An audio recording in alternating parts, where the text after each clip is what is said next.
Hey, it is your buddy, Peace and Harmony, with you here today. It is so good to be back. I have been sick for the longest, like 2 weeks, so I have been sputtering in and out. So I am so excited to be feeling better. So much love to the Empowered Harmonizers. Thank you so much for your well wishes for me to get better. I really appreciate those uplifting comments. So what I would like to do is zoom in and focus in on today's topic, and that is the power of images when in its impact on the mind and its assessment of yourself, your identity, your beliefs, and furthermore, what will really happen in the future with relationships with others. And this is going to come from not only the previous content that we have developed and discussed here when we talk about really healing through painful, emotionally manipulative relationships, perhaps that you might have had like a rumination or addiction or repetitive cycles to drawing these people to you. And so we're talking about really the how, why, what, and where of how this happens. But I want you to really get a really firm grip and understanding on this. And this comes from an experience that I had yesterday while in a store. And I was on my way to go to the bathroom.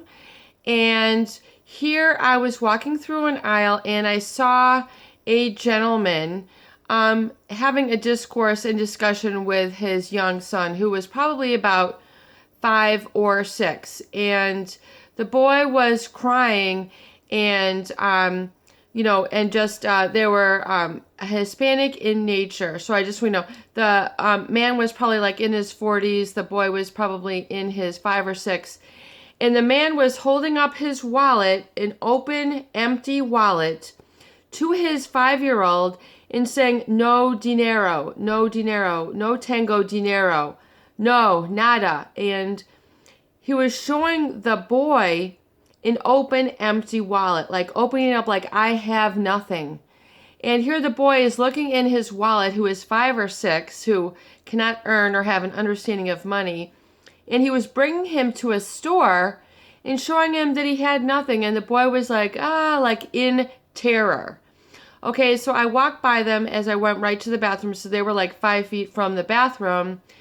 I went to the bathroom, came out, did my shopping, was going to get my things and walking around. And this was in the back of the store. And so maybe 15 or 20 minutes later, I had picked up, I was just on my way to pick up my items. And I saw the same father and son. And the boy was just crying in a terror. And he was taking him out of the store. And the boy was just crying, "Ah!" And just kind of like not a sad tear, not a hurt from being injured, not from hurt from being sick, not crying from an injury, not crying from being sick, and not cry from anything immediate, but just really an exasperated crying. So you know how there's different types of weeping or crying or emotions or melancholy or depression. This boy was having tears and yells of terror, and he was just dragging him out of the store. So I want to impress upon you, as you see in this very moment, how this parent just shattered and created the whole cycle of feeling, emotion, and behavior, an image of his future in an image. So we're showing a picture. So here was what I feel was a very abusive parent who is showing this child that who, of course, if you take a child into a store, naturally they're going to want something, a toy, clothing, shoes. I mean, that's what a store is. You go there to pick up something that you need, correct? Or that you want, correct? So here the parent had brought, physically through will, brought them into a store, showed the child that we have nothing. And then folded it up, put it away, and then, of course, created the tears and the terror and the fear, which you could have heard from this boy walking out of the store. And here was this man, like, righteously bringing him out. And I bring this up for you in detail because I want to show you how this was created. And it could have, what also, really gets me is that this whole situation could have been avoided. You know, for one, why would you take a young child to a store if you do not have money? And why would you set this boy up for failure? Why would you show him an empty wallet? As they say, you know, you never give someone a wallet without money in it because that is bad luck.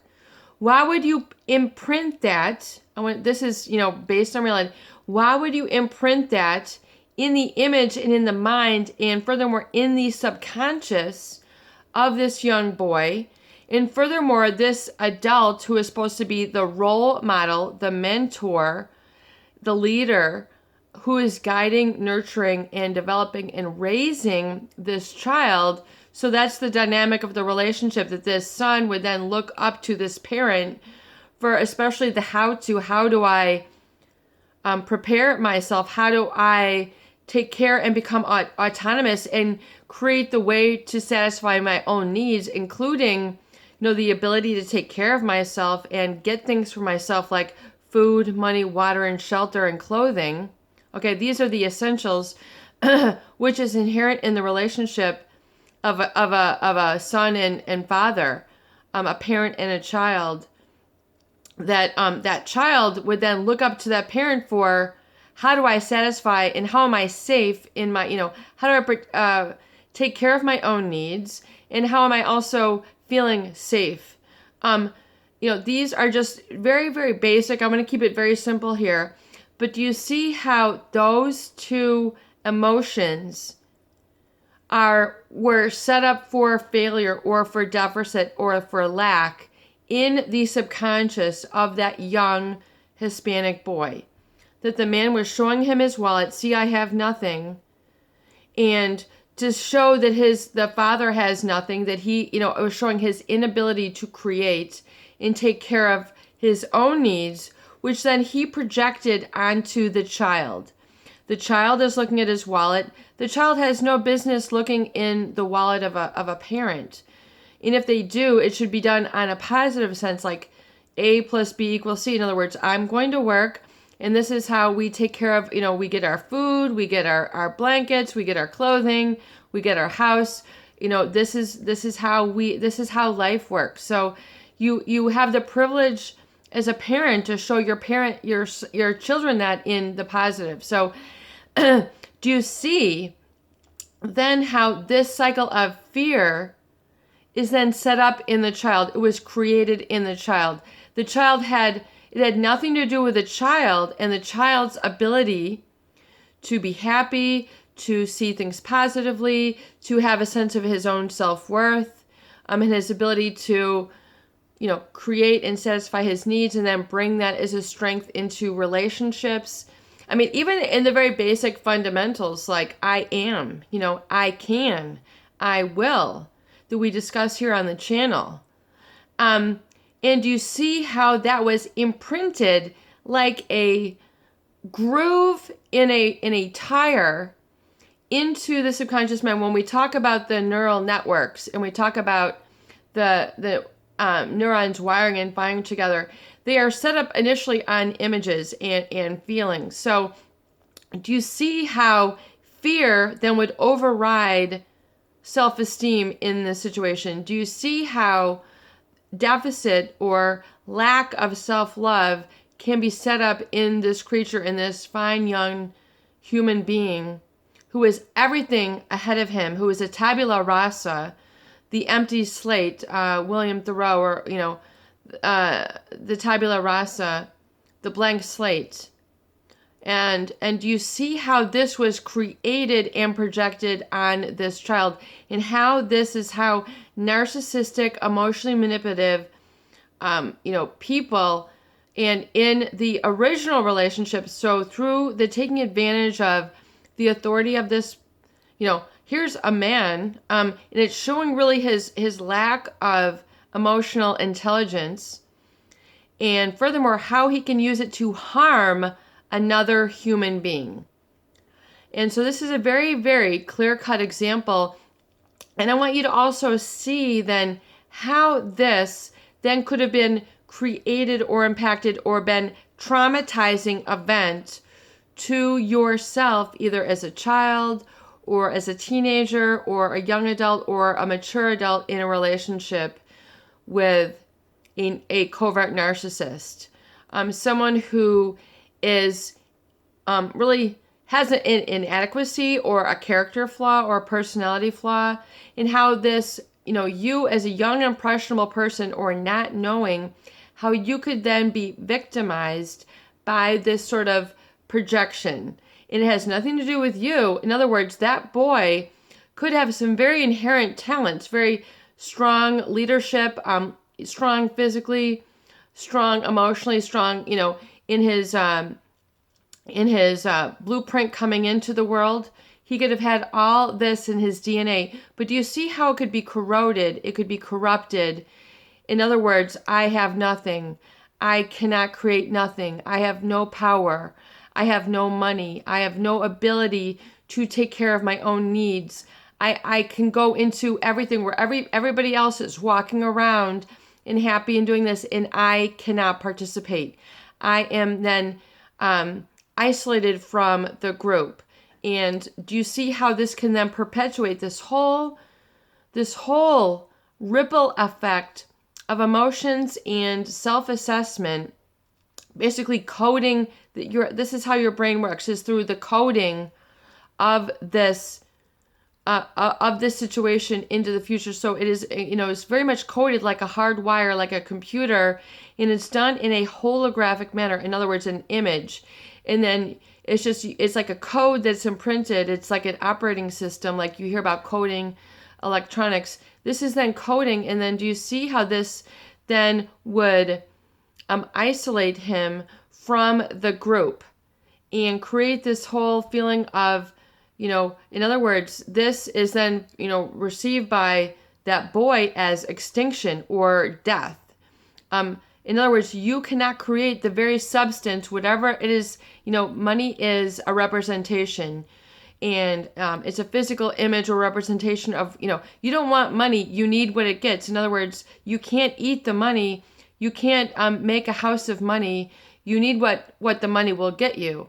You don't, you don't need to plant the money in your planter. You want the flowers, you want the trees, you want the sidewalk. So do you see how this was just such a horrific and emotionally manipulative and destructive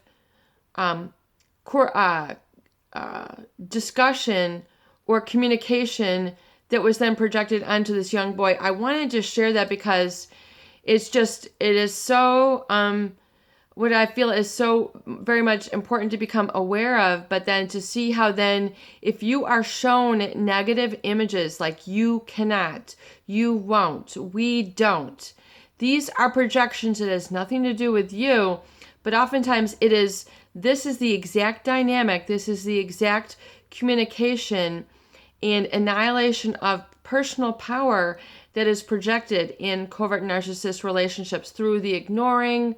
In other words, you're crying, you're asking, or you're trying to communicate, you're trying to, like a viewer had stated, it's like a game of hide and seek with the narcissist. They are hidden, you have to go seek, and that's a beautiful example. Thank you so much for sharing your analogies, because the brain also, there's the law of analogy. In other words, the brain, makes assessments and makes all sorts of hypotheses based on these images. So the covert narcissist very is much as like the hide and seek. In other words, I am not here, come and find me. And it's it sets people up for a real relationship of struggle that is unnecessary. It is the tool of emotional manipulation, which drives this impoverished thinking, this lack mentality and lack consciousness. Do not play a part. This is really how a very clear-cut example that I just saw out in public while just walking through a store. This is a very, very powerful and very real example of how poverty consciousness or pathological lies are set into place in impressionable minds of the youth, of the young adults or even the mature adults who aren't aware of this happening. So I want you to become very aware of how this is set up and see how you, as a tabula rasa, it has nothing to do with you. It has everything to do with the manipulation and control of emotions, which are the etheric energy around you, in which creates the filter and the assessment of yourself of how you can create and how you can become and how your identity is formed around these very etheric moments. This is energy in motion. This is your emotions. This is, how you move through life. This is your I am. This is, this is really as real as and energetic and as creative as the creative power as it gets. And the psychopath will do that as well. They'll really flip through and take complete advantage of your human emotions because they don't have any emotions. They like to play with others' emotions, though. It is called duping delight. They actually take very much pleasure with manipulating and toying with these natural feelings which humans have, which they really don't have. And oftentimes you'll find these people very high up in the food chain, in other words, high in business, etc. So I really want you to take solace and get yourself onto a plateau or a place where you are free and clear and you're clearing out these negative emotions and then filling them with the positive, seeing how they were imprinted, seeing how they were set up, but really realize how you are a distinct and separate person from this projection. And so now it is up to you to fill your up, you have to say, wow, holy mackerel, I survived, or horrific projection situation, or I survived and I am surviving and I'm thriving and creating a new life even after being through such a horrific, hurtful, horrible, and emotionally manipulative relationship through a covert narcissist or a psychopath who I have encountered who attempted or derailed or distracted my life temporarily through this projection, in which I had internalized. In other words, I had taken in my body holographically, meaning through an image, and then through that whole emotional etheric representation and effect on my emotions, which affected my behavior, which affected my thinking, which affected my identity for that period of time. So I'm now taking it back. So what's mine is mine. These toys, this mind is, this mind, this body is mine. It's like the kid in the sandbox. This is my toy. This is mine. This is my tool. My emotions are mine. They are not your plaything. They are mine. And I have the tools. The tools in the sandbox are mine now. And that is the control over your emotions and your perspective. But furthermore, it really comes with the awareness that you have what you have and you have power over your emotions. And we're going to go into more videos into really understanding how in depth and really how to work with these images now. And so play with them and really create and work with them yourself, and how to move and modulate these yourself so that no one else can tamper with them. In other words, the handles on them are inside of you. They are not outside of you. And this very much ties into the topic of internal motivation in how having everything within versus outside of you, because nothing outside of you matters. Living to please or pacify that outside of you has no relevance. And I want you to get a very clear distinction about that, no matter what your culture tells you. It is your buddy, peace and harmony with you here today.